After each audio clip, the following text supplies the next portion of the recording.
We're back from break, and today's guest is Carol May, Vice President and Marketing Manager of City Mill Inc., founder of Red Box Jewelry, and co-founder of Simply Organized. The ad agency was Ogilvy, wasn't it? I went to work at Dancer Fitzgerald Sample, which is now a Saatchi company, and I was on packaged goods marketing, Love's disposable diapers and Bounty paper towels. But then I also felt if I wanted to come back to Hawaii, I needed to be on tourism, some sort of tourism account. And I went over to Ogilvy, and I was the account supervisor on TWA. So after you worked on the TWA account, that's when you moved back here to Hawaii?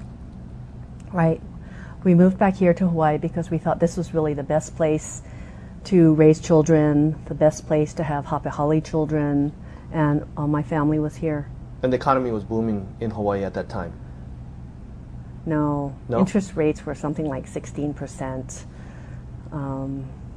Mortgage rates were just out of sight. The economy wasn't very good. It was in the early 80s. Working at City Mill during the summers, did you have this entrepreneurial spirit? Because it seems like New York, you kind of had your own business with those ornaments. Well, the ornaments really wasn't a business. It was a hobby, and I needed to make money, and that's how I took it down Fifth Avenue. But I didn't eventually end up selling to anyone because I couldn't fulfill the requests. But it did end up getting me some other job offers. But also you said in your plan, you're owning your own business. Do you Well, think that you had that spirit? I always thought, when I was in college, I thought I'm always going to have my own business. Always. An ad agency, boutique, something. I didn't think it would be City Mill. It's in our blood. It is. It is. Well, for me, it's because no one would hire me, but other than that, I think it's in our blood. I have a son who is graduating from college in the spring, and I said to him, he has applied for so many positions, and he interviews really well. And I told him, why don't you get all of your friends, and why don't you just go start your own business? I love to see people start their own business. I love that entrepreneurial spirit. I love it, and you're in charge of your own destiny. I love that.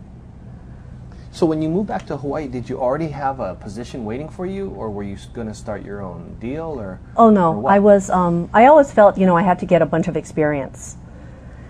So I came back and I took a job at Star McCombs Coke, which became Star Siegel McCombs. Can we go back to your Hawaii Juice Company Industries? Yeah. How did you get that started? How did you get into that business? I was an account supervisor, vice president at Star Siegel McCombs, and my ex-husband was working for Metagold, and we did a very mini leverage buyout, and we bought Hawaiian Juice Industries, which was not making money at Metagold, and my ex-husband was going to run it.